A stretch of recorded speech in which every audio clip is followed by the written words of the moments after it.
ছিলেন জুলাই গণহত্যার অভিযোগে আন্তর্জাতিক অপরাধ ট্রাইব্যুনালে মানবতাবিরোধী অপরাধ মামলার অন্যতম আসামি। তবে শেখ হাসিনা, আসাদুজ্জামান খান কামাল ও চৌধুরী আব্দুল আল মামুনের বিরুদ্ধে অভিযোগ গঠনের পর নিজের দায় স্বীকার করে রাজসাক্ষী হওয়ার আবেদন করেন তৎকালীন আইজিপি। অবশেষে মঙ্গলবার 11টা 50 আসামির কাঠগড়া থেকে সাক্ষীর কাঠগড়ায় দাঁড়িয়ে সাক্ষ্য দেওয়া শুরু করেন তিনি।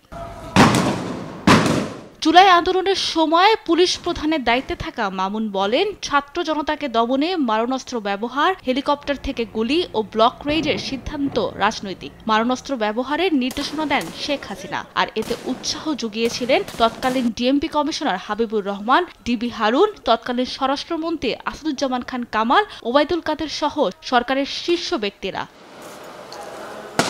মামুন জবানবন্দিতে বলেন, র্যাব 1-এ টিএফআই নামে গোপন বন্দিশালা ছিল। র্যাবের অন্যান্য ইউনিটেও ছিল এমন বন্দিশালা। রাজনৈতিক ভিন্নমত ও সরকারের জন্য হুমকি এমন মানুষদের ধরে আনা হতো এখানে। এর নির্দেশ আসত প্রধানমন্ত্রীর দপ্তর থেকে, কখনো নির্দেশনা দিতেন তারেক সিদ্দিকী। টিএফআই সেলের নির্যাতন কিভাবে করা হতো, কারা উঠিয়ে নিয়ে আসতো, কাকে উঠিয়ে নিয়ে আসা হতো, এইটা কিভাবে নির্ধারিত হতো, এটা বলেছেন উনি যে এটা মূলত প্রধানমন্ত্রীর নির্দেশনায়, প্রধানমন্ত্রীর নির্দেশনা নয়, প্রধানমন্ত্রীর দপ্তর থেকে তাকে দেওয়া হতো এবং এইটা র্যাবের বিভিন্ন পর্যায়ের অফিসাররা পালন করতেন। অ্যাপস এবং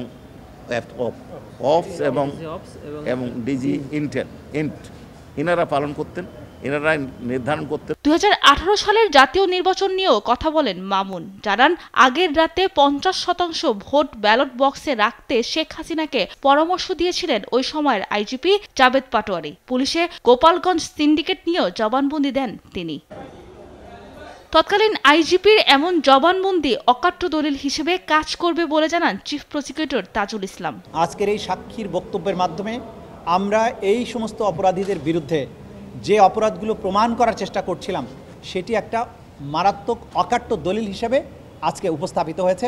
আমরা আশা করছি সামনের দিনগুলোতে একই রকমের অকাট্য অথবা তার চেয়েও শক্তিশালী প্রমাণ আরও আদালতে উপস্থিত করব এবং সমস্ত প্রমাণ উপস্থাপনের মাধ্যমে এই মামলাটির একটা চূড়ান্ত নিষ্পত্তি হবে। সাক্ষ্যের শেষ দিকে বৈষম্য বিরোধী আন্দোলনে বল প্রয়োগ ও হতাহতের ঘটনায় লজ্জিত ও অনুতপ্ত বলে জানান রাজসাক্ষী চৌধুরী আব্দুল আল মামুন। এজন্য ক্ষমাও চান তিনি। সাক্ষ্য গ্রহণ শেষে বুধবার তাকে জেরার দিন ধার্য করেন আদালত।